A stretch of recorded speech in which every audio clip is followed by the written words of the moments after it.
Baiklah, Assalamualaikum warahmatullahi wabarakatuh. Perkenalkan, nama saya JK Mahendra dengan NIM 18014147 dari Prodi Pendidikan Guru Sekolah Dasar Universitas Muhammadiyah Bangka Belitung. Baiklah, pada kali ini saya akan membuat video pembelajaran untuk menjawab soal dari mata kuliah keterampilan berbahasa dan sastra Indonesia yang diampuh oleh Ibu Nurjanah MPD. Baiklah, selanjutnya langsung saja ke soal yang kita paparkan, yang dimana soalnya yaitu pandemi COVID-19 yang dirasakan oleh semua negara termasuk negara Indonesia berdampak ke semua aspek, yang dimana salah satunya yaitu aspek pendidikan. Perubahan pendidikan di tengah COVID-19 salah satunya yaitu mengharuskan peserta didik untuk memperoleh pembelajaran melalui daring atau pembelajaran di rumah. Namun, terjadi berbagai kendala dalam penerapan pembelajaran daring atau pembelajaran di rumah. Salah satunya internet yang mengakibatkan pembelajaran menjadi tidak optimal atau bisa terkendala sinyal dari internet tersebut, atau ada juga siswa yang misalnya tidak ada handphone atau kekurangan biaya dan lain-lain sebagainya. Nah, dari paparan di atas, bagaimana cara untuk menanggapi hal tersebut? Misalnya pembelajaran daring ini terus berlangsung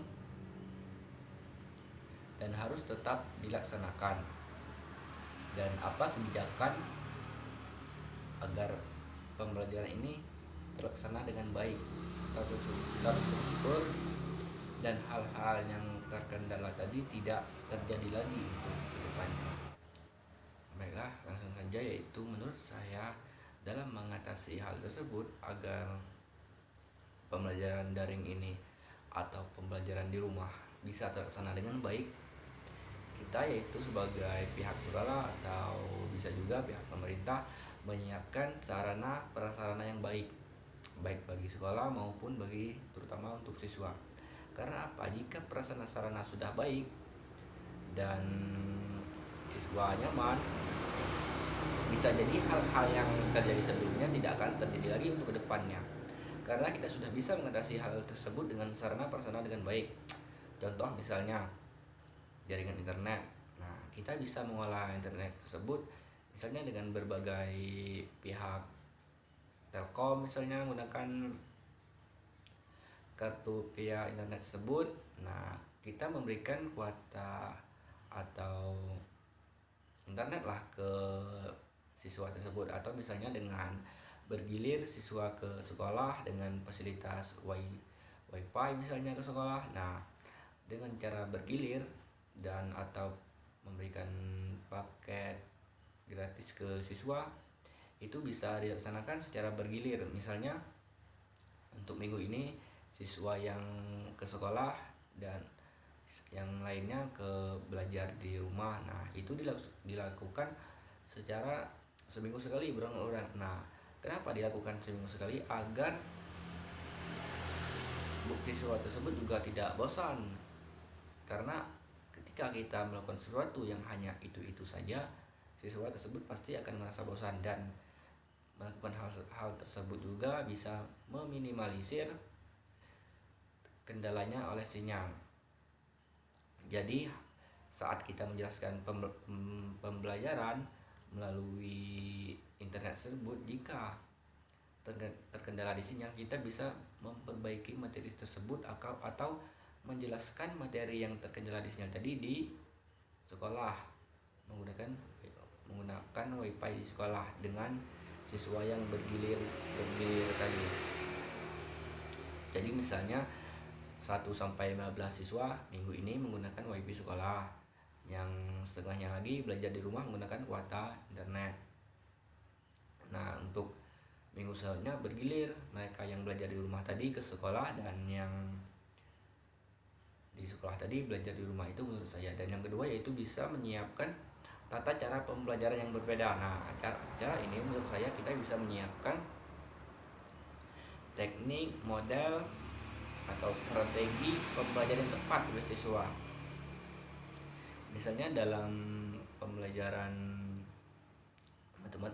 matematika, IPA, dan lain-lainnya, kita bisa menerapkan model pembelajaran yang menyenangkan bagi siswa agar siswa tidak bosan. Contoh misalnya menggunakan model pembelajaran CTL atau cooperative learning, yang dimana mengelompokkan siswa, atau bisa dengan bermain game sambil belajar dan mengelompokkan siswa.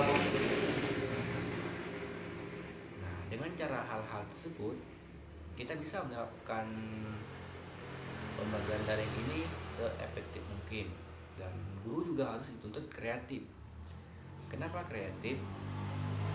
Karena pembelajaran daring ini pembelajaran yang dimana berbeda dari sebelumnya atau yang baru kita alami sekarang. Jadi siswa menemukan menemukan sesuatu yang baru dari pembelajaran daring ini, dan otomatis yang tadinya belajarnya ramai, dan pembelajaran daring ini membuat siswa yang tadinya temanannya ramai bisa bermain, dan sekali daring ini temannya sedikit dan masuknya juga mungkin hanya beberapa jam, dan temannya yang lainnya misalnya di rumah dan di sekolah sebagai teman, itu bisa mengakibatkan siswa tersebut jenuh dalam belajar atau bosan. Itu menurut saya. Dan yang ketiga, bisa menyiapkan fasilitas. Nah, contohnya prasarana tadi yang efektif, itu menurut saya fasilitas. Dan yang selanjutnya yaitu jadwal. Nah, jadwal ini bisa kita menjadi faktor penting dalam pembelajaran daring ini, yang dimana misalnya kita memilih jadwal yang tepat dan kondisi suasana yang tepat, yang dimana murid tersebut masih dalam segar dalam belajar, misalnya pagi atau jam 10-an. Nah, sebenarnya kalau siang menurut saya siswa tersebut menjadi ngantuk atau malas belajarnya karena kondisi cuaca yang panas, atau misalnya jam-jam tersebut bisa jadi kebiasaan siswa yang tidur siang, mungkin menjadi hal-hal faktor yang membuat pembelajaran tidak efektif. Itu menurut saya. Dan selanjutnya yaitu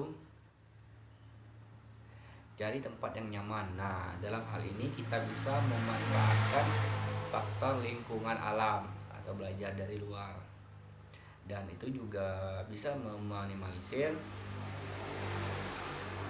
pencegahan COVID-19, itu untuk berada di luar kelas atau tidak berada di dalam kelas. Itu menurut saya kita bisa menerapkan cara-cara tersebut. Nah, contoh yang lainnya pembelajaran ini misalnya kita dilakukan melalui via WA, yang dimana untuk kelas 4, 5, 6 kita bisa menerapkan via WA, misalnya tugas, menjelaskan materi menggunakan video auditori, untuk siswa menjelaskan materi tersebut, untuk menjelaskan soal. Kita bisa menjelaskan kepada kelas atas, contohnya 4, 5, 6. Nah, untuk kelas 1, 2, 3 atau kelas rendah, otomatis kalau menggunakan via internet atau via WA ini pasti lebih ke orang tua yang memainkan peran tersebut. Nah, itu menurut saya jadi itu bisa menjadi faktor tidak efektifnya. Karena apa? Karena itu bisa menambahkan beban orang tua, yang dimana misalnya ya orang tuanya bekerja, atau yang suaminya bekerja, yang ibunya di rumah, itu bisa karena ibunya bisa membantu siswa tersebut. Kalau misalnya dua-duanya bekerja sambil membantu anaknya sekolah, itu menjadi tidak efektif, tidak ada konsentrasi dan atau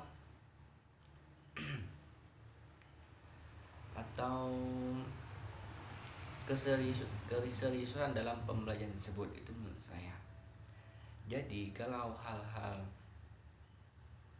untuk kelas 1, 2, 3 kita bisa dengan guru tersebut, misalnya untuk rumah yang berdekatan kita bisa datang ke rumah tersebut dengan membentuk kelompok bagi rumah yang berdekatan, misalnya si A, si B, si C kumpul si rumah si A. Nanti guru tersebut datang ke rumah tersebut atau kelompok tersebut untuk mengajarkan. Nah, misalnya 2 jam di situ, nah untuk selanjutnya 2 jam lagi di rumah tersebut untuk kelas rendah. Itu dilakukan terus-terus sampai pembelajarannya terlaksanakan pada siswa tersebut. Itu menurut saya bisa dilaksanakan dengan cara tersebut, dengan guru mendatangi ke rumah masing-masing siswa tersebut. Karena kalau via WA ini lebih banyak orang tua yang mendapatkan tugas dari siswa tersebut. Contohnya hal-hal yang terjadi sudah pernah dialami, di mana untuk kelas ini anak didiknya bermain, yang mengerjakan tugasnya lebih ke orang tua. Itu menurut saya kita bisa memberi tanggung jawab ke siswa tersebut dengan kita mendatangi rumah siswa tersebut. Itu menurut saya. Atau misalnya dengan via WA tersebut kita hanya memberikan video dan materi-materi pembelajaran, dan orang tua memberikan materi tersebut kepada anak didik untuk ditonton. Nah, ini misalnya video dari ibu silahkan tonton, dan kita sebagai guru harus memberikan materi yang sekreatif mungkin lah, agar siswa tersebut senang saat melihat materi pembelajaran yang kita sampaikan melalui video auditori misalnya. Itu untuk kelas rendah. Dan untuk kelas atas misalnya kita bisa melaksanakan melalui Zoom misalnya atau via WA. Nah, dengan Zoom ini kita bisa melaksanakan tatap muka. Untuk kelas rendah 4, 5, 6 otomatis mereka bisa menggunakan HP atau yang bisa diajarkan untuk orang tua. Nah, tapi kita tidak harus menggunakan tersebut, menggunakan via online tersebut. Kita bisa memberikan siswa tersebut dengan apa yang saya jelaskan pertama tadi secara bergilir. Misalnya minggu ini siswa online setengahnya ke sekolah dan setengahnya ke rumah. Nah, jadi yang Zoom tadi bisa melihat apa pembelajaran yang terjadi saat pembelajaran berlangsung. Dan dengan menggunakan Zoom ini kita bisa menjelaskan materi, bisa memantau anak didik atau peserta didik sepenuhnya, walaupun tidak seperti nyata, tapi kita bisa melihat apa kegiatan anak didik tersebut saat melakukan pembelajaran. Kita bisa memantau perkembangan anak didik tersebut.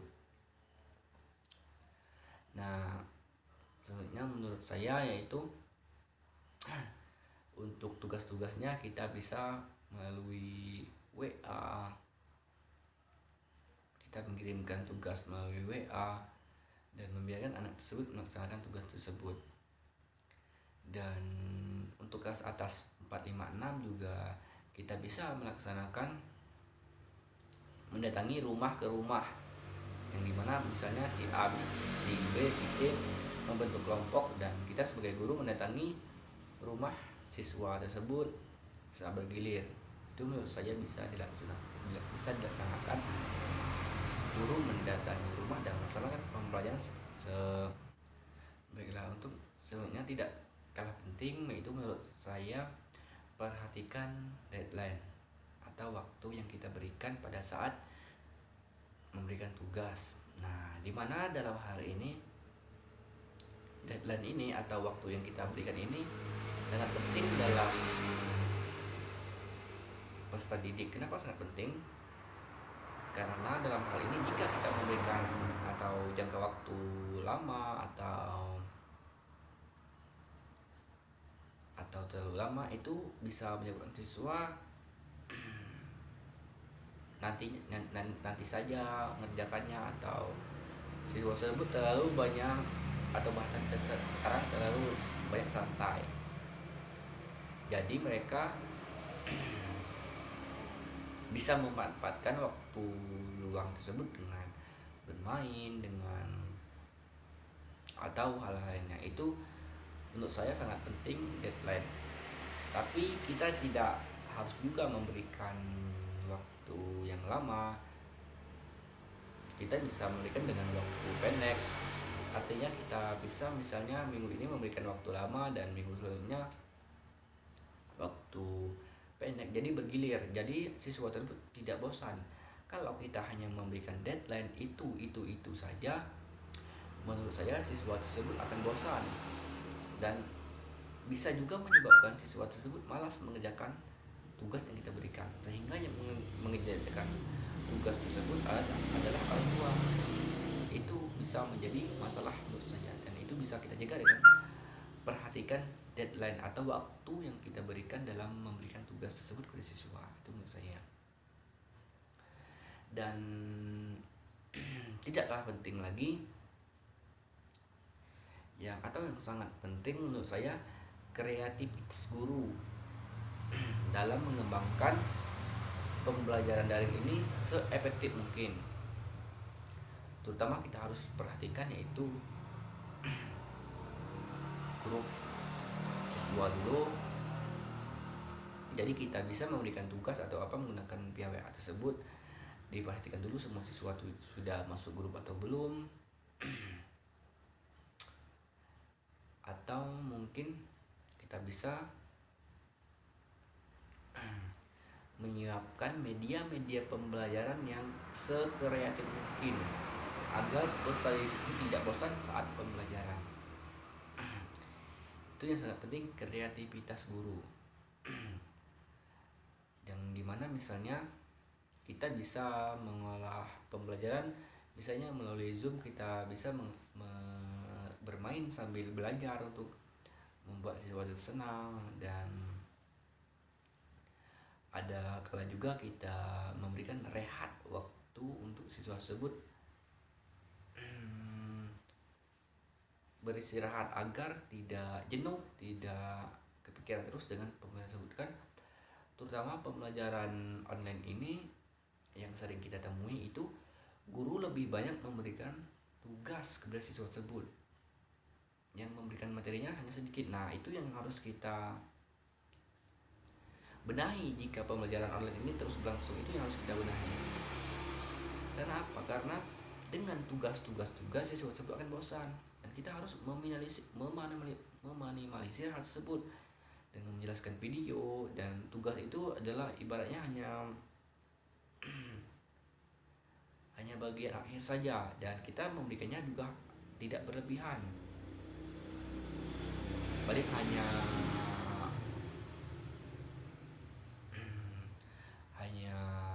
menjelaskan kepada siswa tersebut memahami atau tidaknya materi yang kita berikan tersebut. Itu menurut saya.